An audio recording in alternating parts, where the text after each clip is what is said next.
Yo les brothers, comment vont mes terrines de guêpes aujourd'hui? Dans cette vidéo, je donne suite au Instagram que j'avais posté et au lien de communauté sur YouTube. Il y en a beaucoup qui voulaient voir qu'est-ce que je faisais comme boulot. Je vais pouvoir vous le présenter aujourd'hui. Donc je suis encadrant technique pour une boîte de réinsertion. Je travaille avec la commune de Donzère en partenariat. Donc ce qu'on fait, c'est qu'on les épaule dans leur boulot. Beaucoup de missions d'espace vert, pas mal de tronçonnage, pas mal de débroussaillage et un petit peu de taille-haie. Aujourd'hui, je vous embarque dans un de mes périples. Une petite mission espace vert, une belle surface. On va faire essentiellement du taille-haie. Il y aura certainement un petit peu d'abattage et il y aura aussi un petit peu de débroussaillage. Je vais vous faire une présentation de mon matériel parce que beaucoup m'avaient demandé. Alors là, je ne suis pas sur le matériel professionnel qu'on va pouvoir retrouver sur mon entreprise. Je suis sur mon matériel personnel. Il y a de l'occasionnel, il y a du professionnel. Je vais vous dire un petit peu en détail ce que j'ai, les noter, qu'est-ce que j'utilise comme huile et qu'est-ce que j'utilise comme huile de coupe. Est-ce que j'en suis satisfait ou pas? Je vais tout d'abord commencer par ce petit lot qui est là. Donc ça, c'est un lot qui appartient à mon frère. Et nous allons tout simplement tout remettre en route. Donc il y a une tronçonneuse Husqvarna. Il va falloir retrouver un bocal d'huile de coupe et remettre en place l'échappement. Il y a une Homélite 200 qui est une tronçonneuse mixte entre élagueuse et petite tronçonneuse de coupe. Celle-ci, va falloir y faire un réglage de carbu et un nettoyage. Et il y a une Homélite 250 qui lui sert pour l'abattage. Alors elle a un gros problème au niveau du vilebrequin. Certainement qu'il est déséquilibré ou tordu. Donc il va falloir que je récupère le moteur de celle-ci et que je la passe sur celle-là. Voilà pour ce petit lot-là. Donc vous savez ce qui vous attend. Avec ça, le XLV qu'on va terminer et certainement la débroussailleuse Eco que j'ai rentré il n'y a pas longtemps et un 2,5 YZ. En ce qui concerne mon matériel, une Dolmar 5105 PS 5105 bien connue chez Dolmar. Rien à dire au niveau de cette tronçonneuse. Si je dois la noter sur 10, je lui mettrai 8. Coupe les puissances au rendez-vous. Très bonne machine, un petit peu lourde, mais maniable dans l'ensemble. Et au niveau entretien, fiabilité, il n'y a rien à dire. Pour trouver les pièces, il n'y a rien à dire. Si je dois noter tout ça, je mettrai 8 sur 10 pour trouver les pièces. Et facilité et entretien, avec fiabilité, je mettrai 9 sur 10.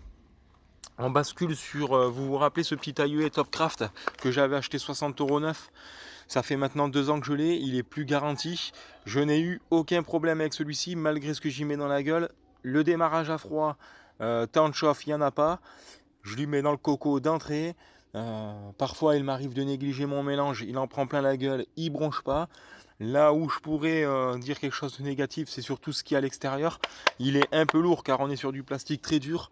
Le lanceur ne m'a pas lâché malgré la visserie qui reste de mauvaise qualité. Pour 60 €, je peux vous garantir qu'il n'y a rien à craindre. Aujourd'hui, vous les trouvez à 30 € d'occasion, vous pouvez y aller.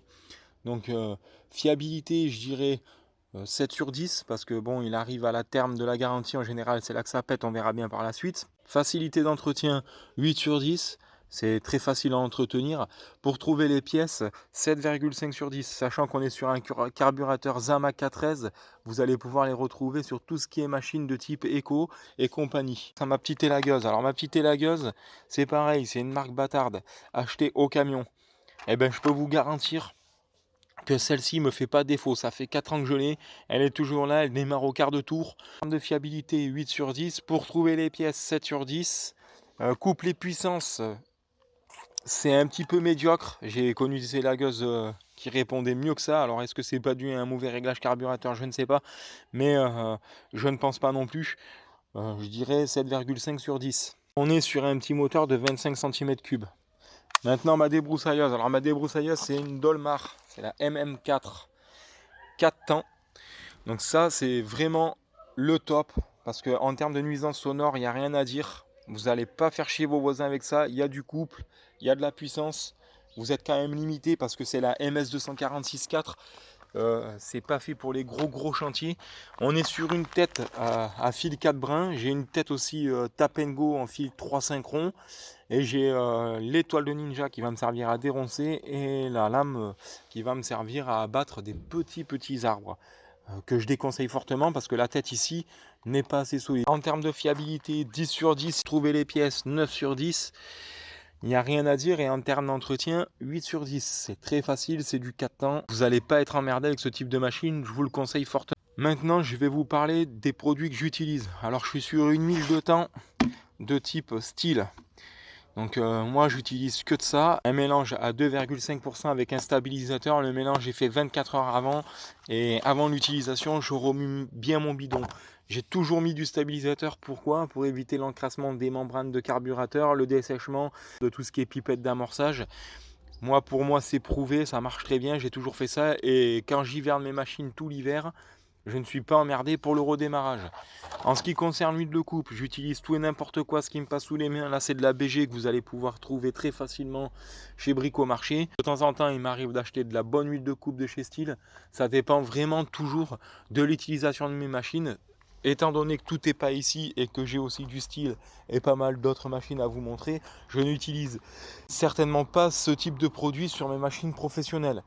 Mon taille-haie, avant de m'en servir, je désinfecte la lame avec un produit qui fait que quand vous allez couper et tailler avec votre taille-haie, vous n'allez pas donner de maladie à l'arbre. Je le désinfecte entre chaque arbre. Là, je vais vous le mettre en route.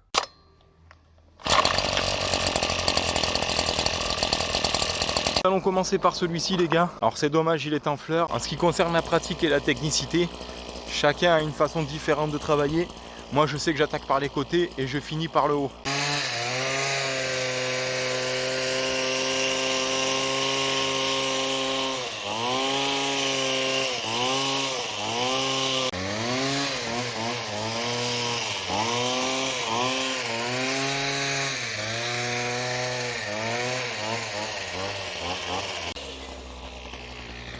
Voilà ce que ça donne. Une forme carrée à peu près parce que bien sûr il a des trous. Donc on fait comme on peut. Le haut a été fait. Il me reste une petite branche à supprimer ici. Et voilà, c'est à peu près correct. Alors en ce qui concerne celui-là, je vais me reprendre par rapport aux coupes de l'année passée. Donc c'est pas bien compliqué, que ce soit les côtés ou le dessus, je lui redonne sa forme d'avant.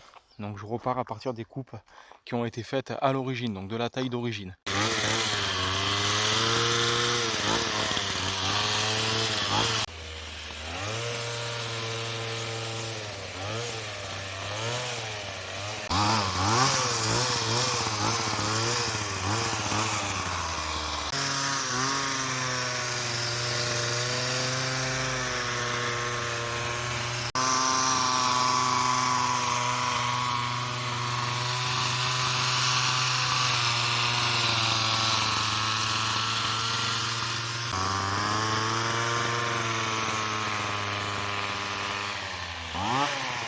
Pas grand chose pour y rendre sa propreté, sachant que la haie part comme ça.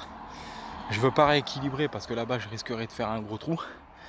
Donc là ce qu'on va faire, c'est qu'avec la petite élagueuse on va couper tous les rogers, quelques branches qui tombent vraiment basses, ainsi que ce petit arbuste, celui-là et les deux qui sont morts là. Là en route la grosse Bertha, on va aller couper ces petits arbustes là.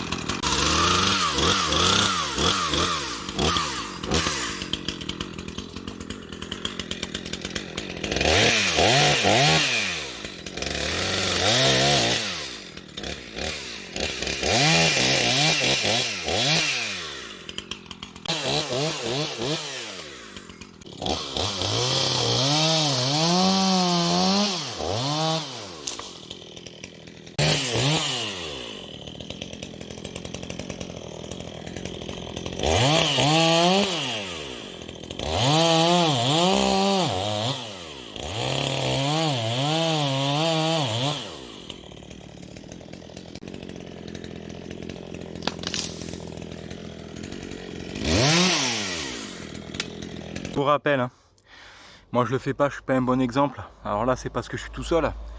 Quand je suis avec mon équipe, les EPI, obligatoire. Donc là sur une mission comme ça où même si j'ai coupé 3 arbres, il m'aurait fallu au minimum les chaussures de coupe, parce que c'est le premier truc qu'on coupe avec une tronçonneuse, c'est les pieds.